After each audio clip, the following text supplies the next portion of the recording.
Hi, today I'll be discussing the body mass index, also known as BMI, as it is one of the most common screening tools in medical practice. So although BMI is very practical, easy to measure, and beneficial for general population health research, there are some limitations to its use. So a large portion of what we measure with the LCPC Transform in MRIs for machine learning models are indices instead of direct measurements. That's why it's so important to acknowledge the benefits and limitations of medical indices. So in today's presentation, I'll be going over what BMI is, how it's used in healthcare, its limitations, and other indices that may have some advantages or disadvantages against BMI in healthcare. So to begin, BMI is a surrogate measure of someone's body fat that is solely based on weight and height. BMI is referred to as the surrogate measure of body fatness because it looks at excess weight rather than the percentage of body fat. As we can see from the formula to calculate an individual's BMI, it's simply composed of one's weight in kilograms divided by their height in meters squared. Based on what BMI claims to do and the BMI chart, it supposedly can link a person's BMI value to increased health risks, which generally predicts a higher rate of morbidity. The standard chart works to classify every individual into 4 categories by comparing their BMI to data collected from the general population.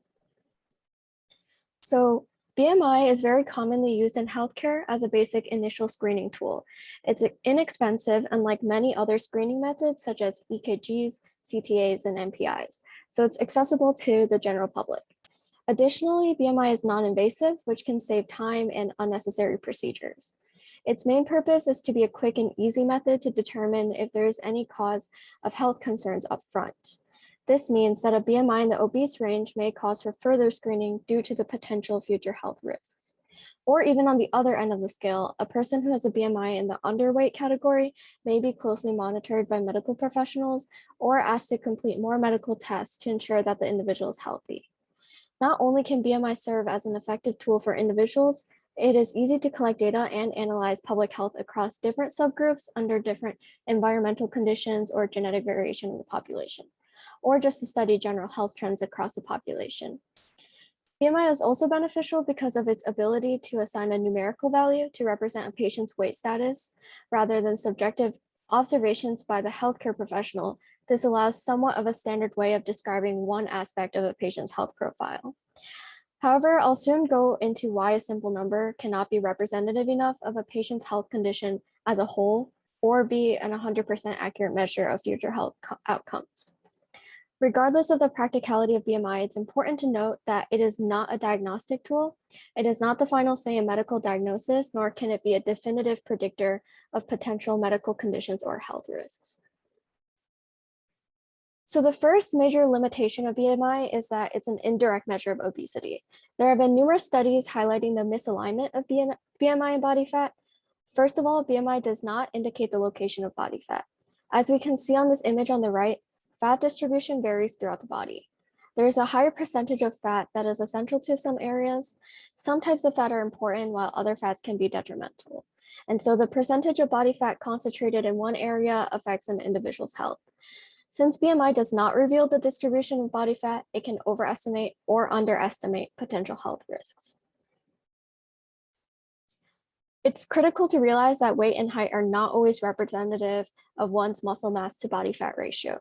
A core example of BMI outliers can clearly demonstrate the inaccuracies of only using BMI to investigate an individual's health status.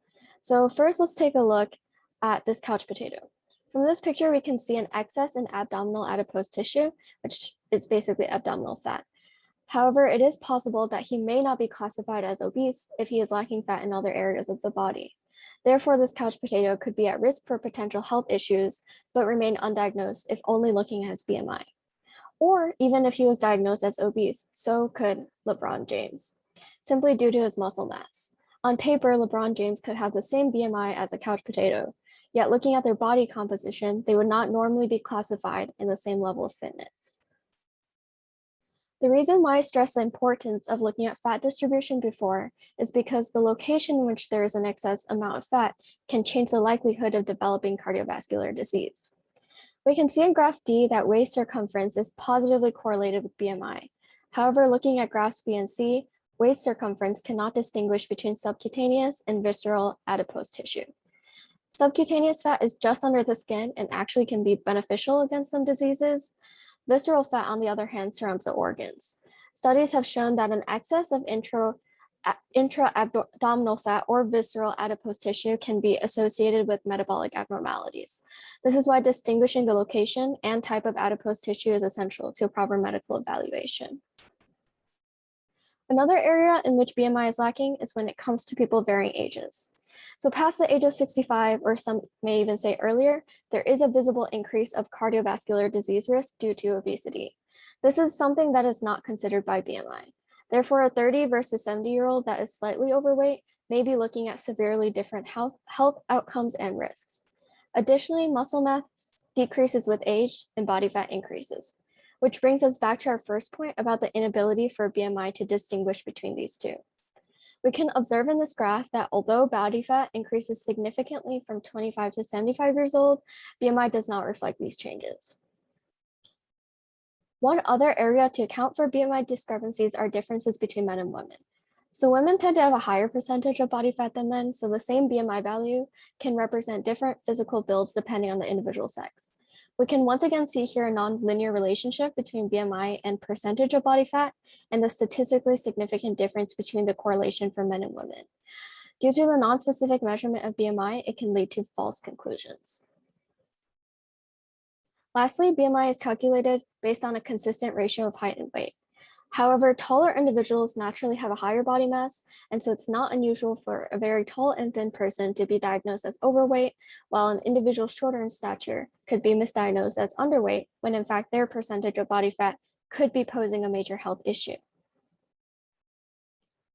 Due to all of the limitations discussed today, many people have sought out other indices to serve as better representative for measuring body fat.